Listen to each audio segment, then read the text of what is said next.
Welcome in diploma online class student.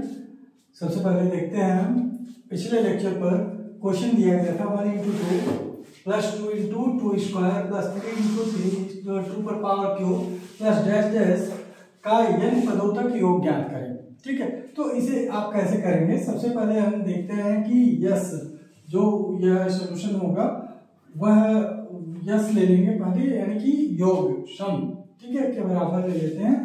और यह 1 into 2 plus 2 into 2 पर पावर 2 प्लस 3 इंटू 2 पर पावर 3 प्लस डैश डैश का n पदों तक योग का n पदों तक। आपको योग निकालना है कहां तक? n पदों तक। देखिए, इस तरह के क्वेश्चन जो है पिछले लेक्चर्स में मैं पढ़ा चुका हूं और सभी लेक्चर्स जो है वह प्लेलिस्ट में पड़े हुए हैं। प्लेलिस्ट से आप जरूर देखें इसे। जैसे कि आप जो है इससे पहले का लेक्चर्स देखते हैं तो आपको ये बहुत आसानी से समझ में आ जाएगा और उसमें सभी नियम बताए गए हैं। तो आप सीरियल वाइज जरूर देखें, उससे आपको काफी लाभ होगा। और यहाँ पर देखें कि n पदों तक यह होगा 1 इंटू 2 प्लस 2 इंटू 2 स्क्वायर। अब n पद क्या होगा इसका? तो आप देखेंगे यहाँ पर पहला पद में 1 इंटू 2 है, दूसरे पद में 2 इंटू 2 स्क्वायर है, तीसरा पद 3 इंटू 2 पर पावर 3 है। तो पहले पद में 1 चल रहा है, दूसरे पद में 2, तीसरे पद में 3, तो इसका मतलब n पद क्या हो जाएगा? ये n हो जाएगा। ठीक, और यहाँ पर 2 का अगर देखें तो 2 पर पावर 1 है फर्स्ट टर्म में, यानी कि पहले पद में, 2 पर पावर 2 दूसरे में है, 2 पर पावर 3 तीसरे में है, तो 2 पर पावर क्या हो जाएगा? n लास्ट nवां पद हो जाएगा। यानी कि nवां पद जो है n इंटू 2 पर पावर n होगा। फिर आप कैसे सॉल्व करेंगे? तो इसका जो है हम देखते हैं कॉमन रेशियो क्या है। जैसे AP और GP दोनों जा रहा है तो AP को आप छोड़ दीजिए, 1 इंटू 2 इंटू 3 इस तरह से है, लेकिन GP का जो इनकी सीरीज जा रहा है वो 2 पर पावर 2 पर पावर 3 इस तरह से आगे बढ़ रहा है। तो इसका कॉमन रेशियो 2 है। ठीक है, क्योंकि 2 से आप मल्टीप्लाई करते जा रहे हो और वह अगला पद आपको प्राप्त होता जा रहा है। तो इसका मतलब आप 2 से मल्टीप्लाई कर दो इसको और ये शिफ्ट करके लिखो आप 2 इंटू 2, यानी कि 2 पर पावर 2, 1 इंटू 2 पर पावर 2 हो गया। यहां से आप लिखें शिफ्ट करके जिससे कि पावर इक्वल हो। ठीक, फिर 2 पर पावर जो 2 है उसको 2 से मल्टीप्लाई करें तो ये क्या हो जाएगा? 2 इंटू 2 पर पावर 3, फिर डैश डैश डैश, और इससे पहले वाला जो टर्म रहा होगा वह क्या रहा होगा? n-1, 2 पर पावर n-1 था, तो उसमें अगर 2 से मल्टीप्लाई करेंगे तो यहाँ पर होगा n-1 और 2 पर पावर n। ठीक, और इसमें अगर 2 से मल्टीप्लाई करते हैं लास्ट टर्म में, तो लास्ट टर्म में जब 2 से मल्टीप्लाई करेंगे तो यह हो जाएगा n इंटू 2 पर पावर n+1। ठीक है, ये हो जाएगा। यहाँ पर आ जाएगा आपका माइनस, यहाँ माइनस, यहाँ माइनस और माइनस माइनस और माइनस, यहाँ पर हर एक जगह माइनस आ जाएगा क्योंकि हमने सब्ट्रैक्ट कर लिया दोनों को, यानी कि पहले में से दूसरे को सब्ट्रैक्ट कर लिया। तो सब्ट्रैक्शन में या घटाने में चिन्ह बढ़ जाता, बदल जाता है। तो यहाँ यस में से 2s जब घटाएंगे तो माइनस यस आ जाएगा। ठीक, और यहाँ पर आएगा क्या? 1 इंटू 2, फिर यहाँ पर जब आप सब्ट्रैक्ट करेंगे, घटाएंगे, तो आएगा 2 - 1 यानी कि 1, तो 1 इंटू 2 पर पावर 2। फिर यहाँ पर जब आप सब्ट्रैक्ट करेंगे या घटाएंगे तो 3 - 2 यानी कि 1, तो 1 इंटू 2 पर पावर 3 प्लस डैश डैश। इसी तरह से यह n में से n-1 जब घटेगा तो क्या बचेगा? 1 इंटू 2 पर power n and minus n 2 पर पावर n+1। ठीक है, अब यहां पर आप देखिए माइनस यस है और यह 1 इंटू 2 यानी कि 2 हो जाएगा, और 1 जो है 2 के होल स्क्वायर यानी कि मल्टीप्लाई होगा तो 2 पर पावर 2 हो जाएगा, प्लस यह 2 पर पावर 3 हो जाएगा, प्लस डैश डैश और प्लस यहाँ 2 पर पावर n होगा, और लास्ट ये क्या है माइनस n 2 पर पावर n प्लस 1। तो आप देखें सीक्वेंस वाइज यहाँ पर जीपी है 2, 2 का स्क्वायर 2 का क्यूब डैश डैश डैश 2 पर पावर n। यहाँ तक जो है यह जीपी है जिसका पद संख्या जो है यह n तक है, तो माइनस एस इक्वल टू आप जो है इसका समेशन ले लेंगे, यह हो जाएगा 2 एंड 2 पर power n minus 1 upon 2 minus 1। यह समेशन 2 से लेके 2 पर पावर n तक होगा। फिर बचा क्या माइनस n 2 पर पावर n प्लस 1। आप देखें यहाँ माइनस एस है और यहाँ पर 2 पर पावर n मल्टीप्लाई कर लीजिए आप तो 2 पर पावर n प्लस 1 हो जाएगा, प्लस यानी कि माइनस 2 एंड नीचे क्या हो जाएगा 2 माइनस 1 1 होगा एंड माइनस n 2 पर पावर n प्लस 1। ठीक है, एंड माइनस एस यहाँ है, माइनस एस आप लिखें और यहाँ पर हो जाएगा 2 पर पावर n प्लस 1 माइनस 2 और माइनस n 2 पर पावर n प्लस 1। तो अब आप देखें माइनस से आप मल्टीप्लाई कर देते हैं तो यहाँ पर क्या आ जाएगा s इक्वल टू माइनस 2 पर पावर n प्लस 1, क्योंकि यहाँ से माइनस मल्टीप्लाई करेंगे तो प्लस s आ जाएगा जो कि हमें निकालना है। माइनस यहाँ मल्टीप्लाई होगा तो माइनस 2 पर power n plus 1 and minus 2 का क्या हो जाएगा प्लस 2 एंड फिर प्लस n टाइम्स 2 पर पावर n प्लस 1। इसको थोड़ा सा सिस्टमैटिक वे में लिख देते हैं हम यहाँ, और ये क्या हो जाएगा s इक्वल टू आप देखिए n 2 पर पावर n प्लस 1 को आगे लेते आइए क्योंकि ये प्लस है तो प्लस वाले टर्म को आगे लिख लीजिए, तो n इंटू 2 पर पावर n प्लस 1 माइनस 2 पर power n plus 1 and plus 2 ये होगा। s इक्वल टू क्या हो जाएगा यानी कि n माइनस 1 और 2 पर पावर n प्लस 1 प्लस 2, यह जो है आपका आंसर हो जाएगा, यही आपको मिलेगा। ठीक है, तो इस तरह से आप इस क्वेश्चन को सॉल्व कर सकते हैं। यह बहुत इंपॉर्टेंट क्वेश्चंस भी हैं। ठीक है, जैसा कि आप देख सकते हो अर्थमेटिक एंड ज्योमेट्रिक दोनों सीरीज इसमें लग रहे हैं। अब आते हैं नए टॉपिक के बारे में पढ़ते हैं जो कि गुणोत्तर माध्य या ज्योमेट्रिक मीन है। ठीक है, तो गुणोत्तर माध्य या ज्योमेट्रिक मीन ये किस तरह का एक्सरसाइज है या टॉपिक है, आप इसे देखें। सबसे पहली बात, जैसे आपने एपी पढ़ा था अर्थमेटिक मीन, क्या आपने पढ़ा था एपी यानी कि अर्थमेटिक मीन, उसी तरह से यह आ जाता है ज्योमेट्रिक मीन। ठीक है, तो यहाँ पर ज्योमेट्रिक मीन यानी कि गुणोत्तर माध्य के लिए हम क्या फार्मूला यूज करते हैं उसे हम इसमें एक्सप्लेन करेंगे, और कैसे जो है दो संख्याओं के बीच यंग गुणोत्तर माध्य को इंसर्ट करते हैं यानी कि रखते हैं, उसको हम इसमें एक्सप्लेन करेंगे, और इससे रिलेटेड एप्लीकेशंस जो कि काफी अच्छे फार्मूले हैं उसमें इसका यूज करेंगे। ठीक है, तो ठीक हो गया। ठीक, अब देखते हैं गुणोत्तर माध्य। तो गुणोत्तर माध्य जो कि इंग्लिश में आप क्या कहेंगे जियोमेट्रिक मीन, जियोमेट्रिक मीन गुणोत्तर माध्य ये क्या होता है और कैसे आप निकालेंगे। देखिए गुणोत्तर माध्य जो है जीएम से रिप्रेजेंट किया जाता है, जीएम या जी से रिप्रेजेंट किया जाता है। ठीक, अब मान लीजिए ए और बी दो संख्याएं हैं, ए और बी दो संख्याएं हैं, इनके बीच एक गुणोत्तर माध्य हमें निकालना है यानी कि जीएम निकालना है, तो ये क्या हो जाएगा अंडर रूट ए बी, इसका गुणोत्तर माध्य होगा। यह क्या हो जाएगा अंडर रूट ए बी, इसका गुणोत्तर माध्य होगा। ये कैसे निकलता है?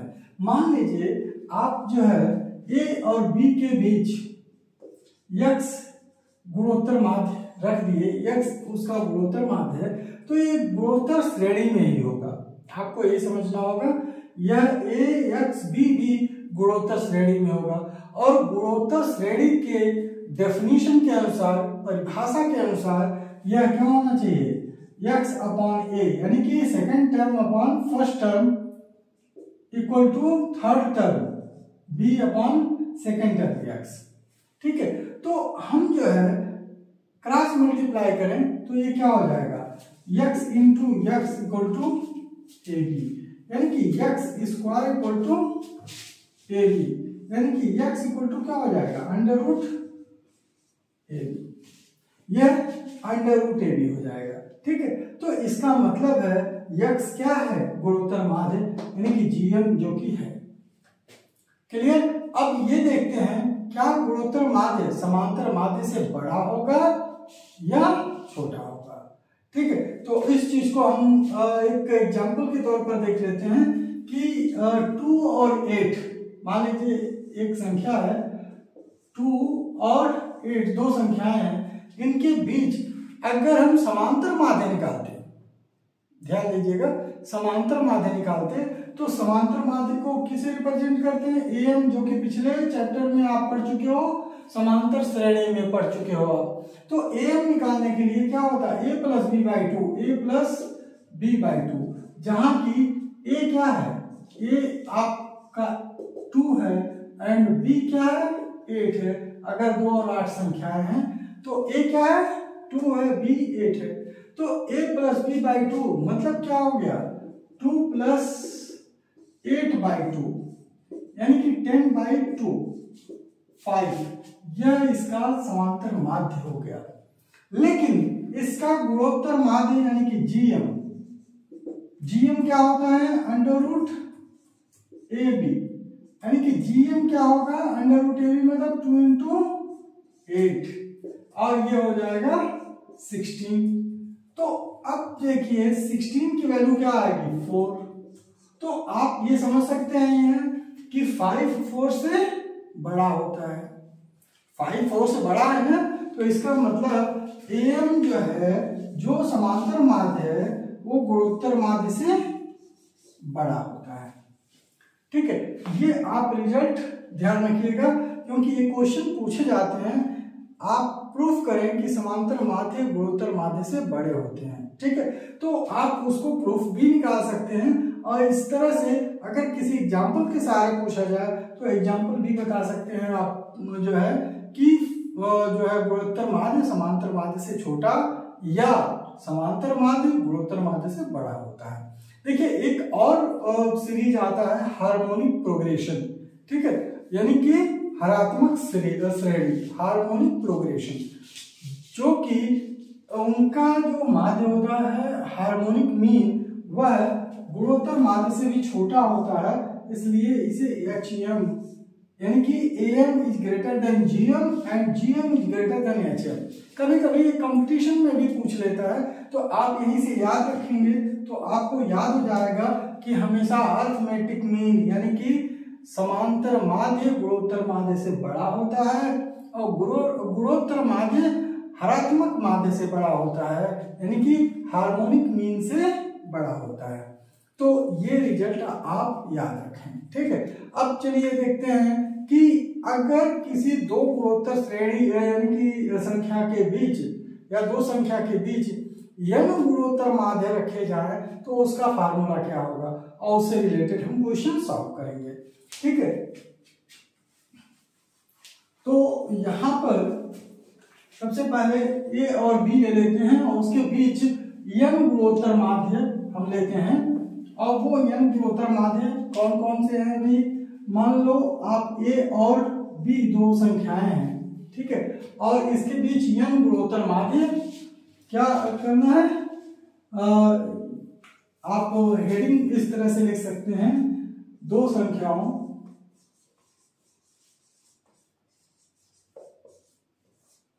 a तथा b के बीच n गुणोत्तर माध्य। ठीक है, आप इसको हेडिंग लिख सकते हैं, यानी कि n GM geometric mean between two numbers a and b। ठीक है, तो इसको किस तरह से आप निकालेंगे, कैसे फार्मूला आपको इसमें बनाएंगे। तो मान लीजिए a संख्या है और b संख्या है, इसके बीच हमें n गुणोत्तर माध्य लेने हैं। तो गुणोत्तर माध्य को g से रिप्रेजेंट कीजिए, क्योंकि ज्योमेट्रिक मीन है तो g लेकर से हम रिप्रेजेंट करते हैं। और यहाँ g1 g2 g3 dash dash gn, यह n गुणोत्तर माध्य है। और हमने बताया था एक गुणोत्तर माध्य लिए थे तो भी बताया था कि अगर दो संख्याओं के बीच एक गुणोत्तर माध्य रखे जाए तो वो तीनों संख्याएं गुणोत्तर श्रेणी में होंगी। इस तरह से अगर a और b के बीच n गुणोत्तर माध्य रखे गए तो ये सभी जो है गुणोत्तर श्रेणी में जितनी संख्याएं ये कितनी होंगी, n+2 संख्याएं यह गुणोत्तर श्रेणी में होंगी। ठीक है, तो उसके अनुसार देखिए यहाँ पर पहला पद आपका a है, पहला पद क्या है, a है, और अंतिम पद यानी कि लास्ट टर्म ये क्या है, b है। और पदों की संख्या क्या है, पदों की संख्या यह आपका पदों की संख्या हो जाएगा n+1 n+2। क्यों, n तो ऑलरेडी ये है और यहाँ पर 1 और 2 ये बढ़ गए तो n+2 पदों की संख्या हो जाएगी।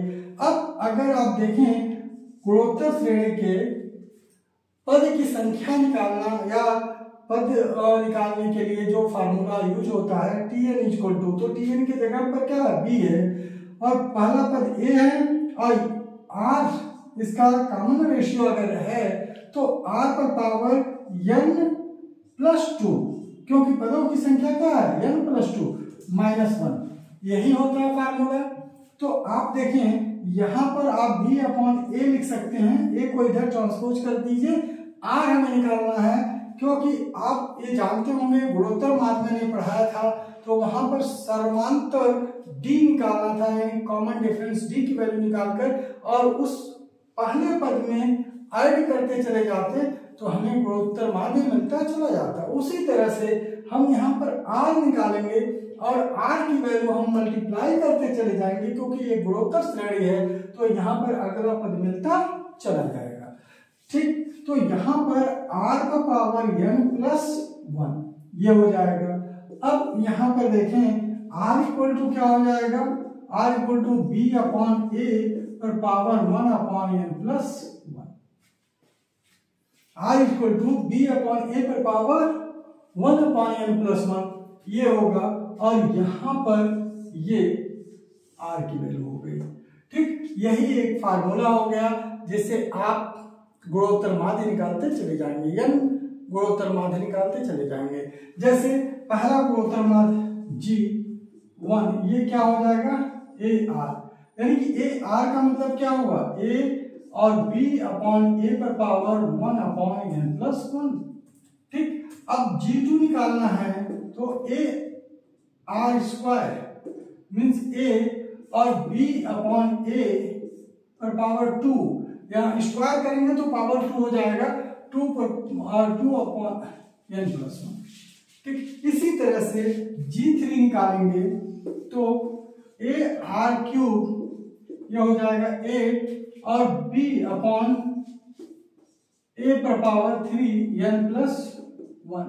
इस तरह से आप n पदों तक इसे निकाल सकते हैं, यानी कि gn तक आप निकालेंगे तो a r पर पावर n यह होगा a b/a और n/n+1।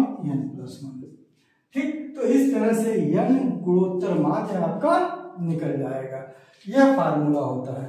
तो let us start the question by using this formula. ठीक है, हम इसको क्वेश्चन को स्टार्ट करते हैं इसी फार्मूला को यूज करके। ठीक है, जो कि एक गुणोत्तर माध्य के लिए है, फिर n गुणोत्तर माध्य के लिए है। तो लेते हैं सबसे पहला क्वेश्चन, जो कि बहुत अच्छा क्वेश्चन, बहुत ही छोटा सा क्वेश्चन है, जिसे एज एग्जाम्पल में मैंने सॉल्व किया था। लगभग उसी की तरह एक क्वेश्चन है और आप बहुत आसानी से इसे सॉल्व कर सकते हैं। तो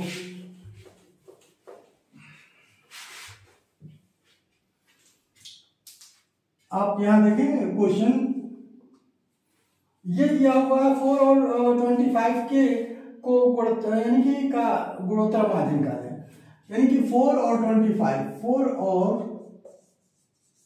25 का गुणोत्तर माध्य निकालें।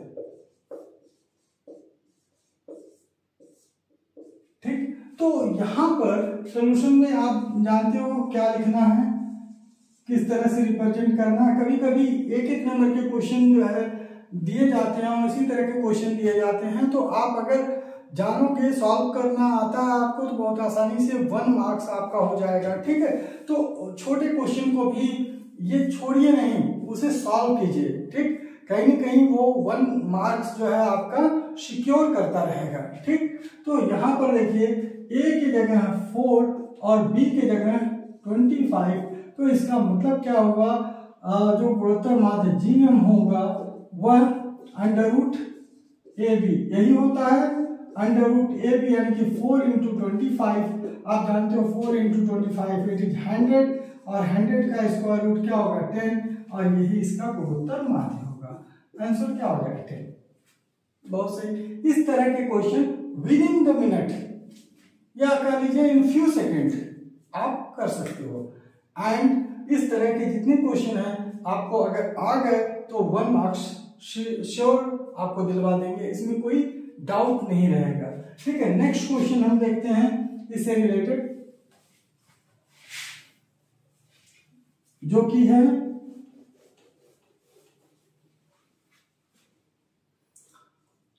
क्वेश्चन ये कह रहा है x + y पर पावर 5, x + y पर पावर 5 और 1/x + y पर पावर 3 का गुणोत्तर माध्य ज्ञात करें। ठीक, तो यहां पर x + y पर पावर 5 और 1/x + y पर पावर 3 का गुणोत्तर माध्य ज्ञात करें। और यहाँ सॉल्यूशन देखिए आप, यहां पर होगा क्या, a की वैल्यू यहां दिया हुआ x + y पर पावर 5, जैसा कि हमने a और b मान रखा है कि पहला पद और अंतिम पद उसका होगा, यानी कि 2 संख्याएं होंगी तो उनके बीच का गुणोत्तर माध्य, तो इसी रिप्रेजेंटेशन में हम a और b मानते हैं। ठीक है, तो यहां पर b = क्या है 1/x + y पावर 3। ठीक, और अब जो है हमें गुणोत्तर माध्य निकालना है, यानी कि GM निकालना है, तो ये क्या हो जाएगा √x + y पर पावर 5 इंटू 1/x + y पर पावर 3। ठीक है, अब जो है हम इसको सब्ट्रैक्ट कर देते हैं अगर, तो x + y, देखिए कैसे सब्ट्रैक्ट करेंगे, मतलब पावर घट जाएगा, क्योंकि ये नीचे है तो ऊपर जाएगा तो निगेटिव पावर हो जाएगा। तो x + y पर पावर 5 है और x + y पर पावर 3 है, तो 5 - 3 हो जाएगा। तो ये क्या हो जाएगा, पावर 5 - 3, और यह पावर 5 - 3 यानी कि x + y पावर 5 - 3 क्या होगा 2 होगा। और आप जानते हो स्क्वायर रूट है और यहाँ अंदर स्क्वायर है, तो ये एक दूसरे से कैंसिल हो जाएंगे और वैल्यू आएगा x + y। यह आंसर हो जाएगा x + y। ठीक, नेक्स्ट आपके लिए एक क्वेश्चन है, जो कि इसमें क्या हुआ, गुणोत्तर श्रेणी के 3 पद जो है या के बीच 3 गुणोत्तर माध्य निकालें। तो अब n वाला फार्मूला इसमें लगेगा जो n गुणोत्तर माध्य के लिए है। तो आई होप आप इस क्वेश्चन को बहुत आसानी से कर लेंगे। चलिए स्टार्ट करते हैं।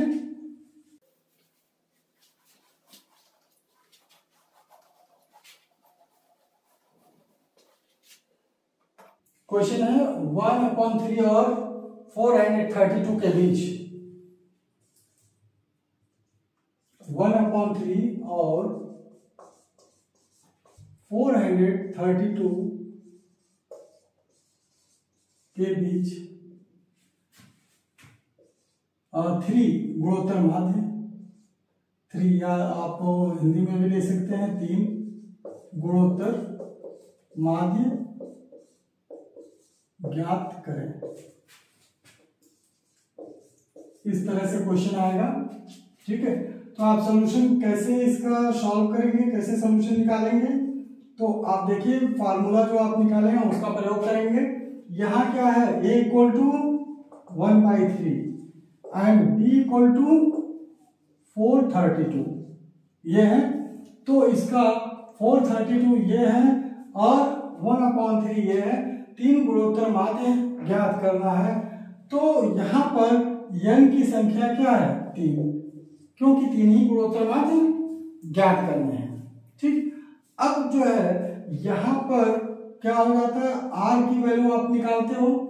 r का फार्मूला क्या है, हमने क्या निकाला था, b/8 पर पावर 1/n+1। देखिए आपको a भी दे दिया है, b भी दे दिया है और n भी दिया गया है, तो आप r की वैल्यू निकाल लें। उसके बाद g1 g2 g3 यानी कि पहला गुणोत्तर माध्य, दूसरा गुणोत्तर माध्य और तीसरा गुणोत्तर माध्य निकाल सकते हैं। तो सबसे पहले हम जो है r की वैल्यू यहाँ से निकालते हैं, और r की वैल्यू क्या है भाई, b = 432 अपॉन 1/3 a की वैल्यू है, और अपॉन n की वैल्यू है 3+1। ये हो जाएगा r = 432, 3 ऊपर चला जाएगा क्योंकि ये डिनोमिनेटर का डिनोमिनेटर है तो रिवर्स हो जाएगा, और ये होगा 432 × 3/1 पावर 1/4। आप जानते हो 432 को जब फैक्टराइज करोगे आप तो क्या होगा, फैक्टराइज कर देना, जैसे एलसीएम में फैक्टराइज करते हो उसी तरह से प्राइम फैक्टराइजेशन इसका होगा। 2 से आप काटेंगे तो क्या हो जाएगा, 216 को 2 से काटेंगे तो क्या होगा, 108 को 2 से काटेंगे तो फिर आ जाएगा 54, और 54 को 2 से काटेंगे तो आ जाएगा 27। तो 2 कितनी बार आपने यूज किया, 4 टाइम्स, और 4 का डिविजिबिलिटी खत्म हो जाएगा। फिर 27, फिर क्या करेंगे, 3 से काटेंगे 9 आएगा, 9 को फिर 3 से काटेंगे 3 आएगा, और फिर 3 से 1 आ जाएगा, यानी कि 3 पर पावर 1, यानी कि 3 पर पावर 3 यहाँ हो गया। और एक ऑलरेडी 3 यहाँ पर मौजूद है तो यहाँ पर लिखेंगे 3 पावर 1/4। देखिए यहाँ पर 3 ऑलरेडी है, और यहाँ पर यह जो यानी कि 32 है उसका एलसीएम से प्राइम फैक्टराइजेशन करते हैं तो आपको मिलेगा 2 पर पावर 4, 3 पर पावर 3। देखिए हम प्राइम फैक्टराइजेशन करके दिखा देते हैं, अगर आपको कोई प्रॉब्लम हो तो इसे भी सीख लें आप। जैसे 2 से आप काटेंगे से 2, 1 और 6, 12 बचा ना 6, इस तरह से काटते हैं। फिर 2 से काटेंगे आप तो 108, फिर 2 से काटेंगे आप 54, फिर 2 से काटेंगे 27। ये देखिए 4 बार आया कि नहीं आया, 2 × 2 × 2 × 2। ठीक, इसी चीज को मैंने कहा था।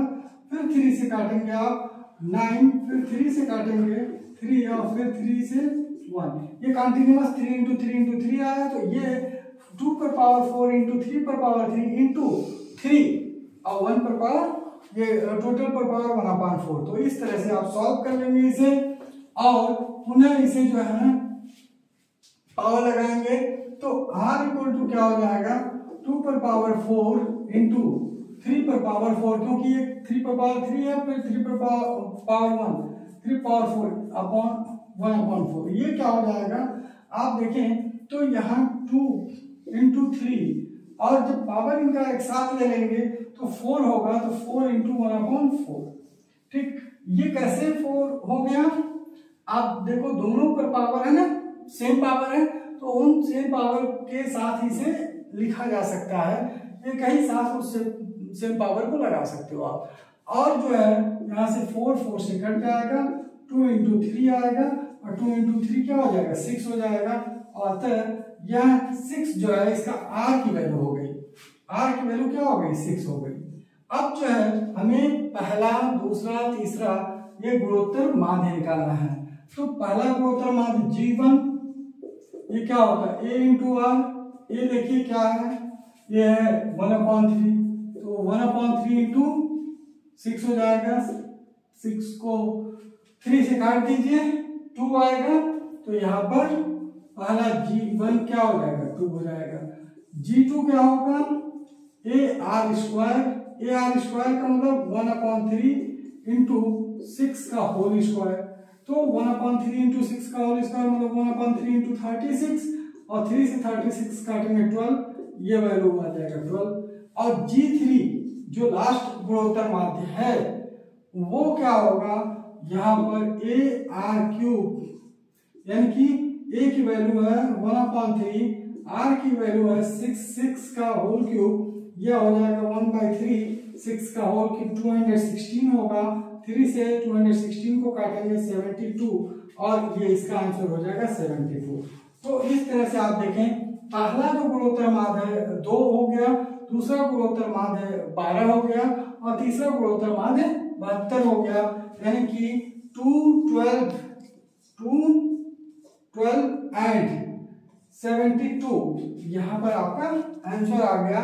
ये पहला, दूसरा और तीसरा गुणोत्तर माध्य आ गए। ठीक है, तो इस तरह से आप इसे सॉल्व करेंगे। अब जो है इससे रिलेटेड एक क्वेश्चन आप ले लें, जो कि यह जो है होमवर्क है आपके लिए, जो बहुत अच्छा क्वेश्चन है, इससे ही समान है और रिलेटेड क्वेश्चन है, तो आप उसे करेंगे और फिर मिलते हैं फिर नेक्स्ट लेक्चर में, उसे सॉल्व भी करवाएंगे। आप वीडियो को लाइक करें और चैनल को सब्सक्राइब करके अधिक से अधिक शेयर भी करें, जिससे कि और लोगों को भी यह वीडियो प्राप्त हो सके। और इस समय जो है काफी ये आपके लिए इम्पोर्टेंट है क्लासेस, मैंने भी अनुभव किया है कि काफी इम्पोर्टेंट है, तो इस चीज को आप बहुत ध्यान से देखें, और जिससे कि जल्दी से जल्दी ये कोर्सेज कंप्लीट किया जा सके। ठीक है, तो अब होमवर्क आज का ये जो है लिखा हुआ 1/3 तथा 1/243, यानी कि 1/3 और 1/243 के बीच 3 गुणोत्तर माध्य निकालें।